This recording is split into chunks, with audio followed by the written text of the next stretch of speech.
Hello and welcome to Scholarvision. I'm Dr. Richard Becker, the director of the University of Cincinnati Heart, Lung, and Vascular Institute.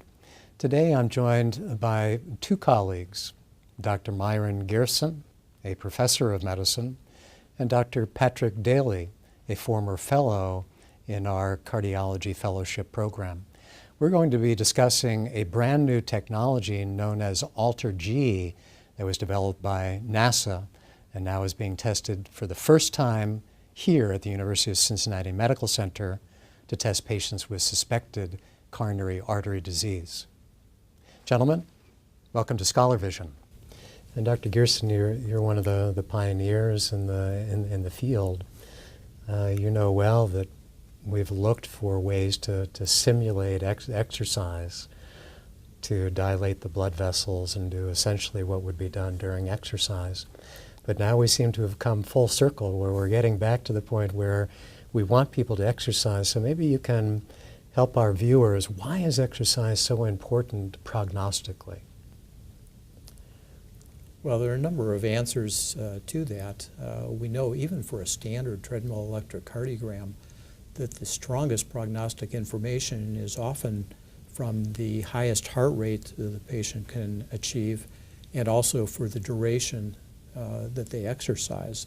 So we've long known that exercise capacity is a critically important prognostic piece of information.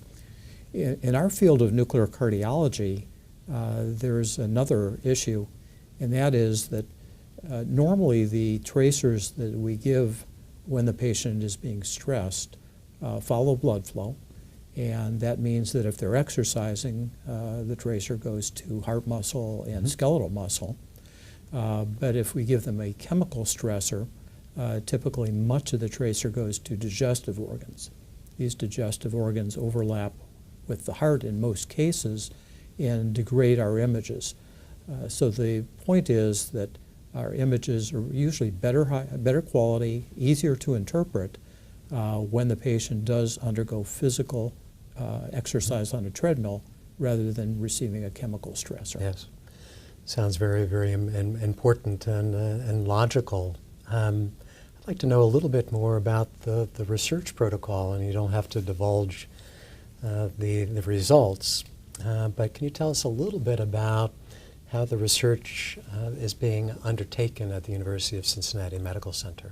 Yes, sir. About 6 months ago, we embarked on the phase 2 clinical trial, which is designed to prove that the treadmill, the AlterG treadmill, can be brought into the cardiovascular space and safely used to enable the exercise for stress tests.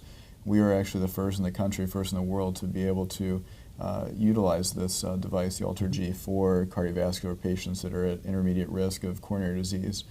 And the phase 2 clinical trial has been successful in enrolling its full complement of patients, and we anticipate analyzing the data for that and then moving forward to the large phase 3 trial where we can then show again, that a large number of patients can be safely exercised on that with strong clinical results. And for the reasons Dr. Gerson mentioned, that exercise really is superior, and that's been driving our overall conviction that this AlterG really does have a place in cardiovascular stress testing. Mm-hmm. And I guess to get to that place, you know, the phase 2 trial, then the phase 3 trial, kind of have to know what normal might be when somebody is somewhat weightless. So I assume that that's part of what you're trying to understand in these earlier phases of the investigation. Yes, we do have some additional studies to try to both understand what the implications are of unweighted exercise, but also to optimize the protocol. Mm-hmm. And Dr. Daly, you implied that there might be some other indications here or opportunities. You transition from cardiac rehab to stress testing. What's the next frontier for the AlterG? Right.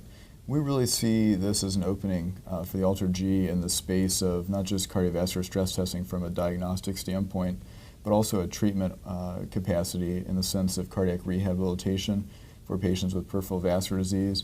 You know, our experience thus far has shown us that patients that do have some of these cardiovascular limitations to their exercise capacity may actually benefit from the exercise there and are able to do a significantly greater amount of exercise on the treadmill than they would be with either conventional treadmill or conventional walking programs.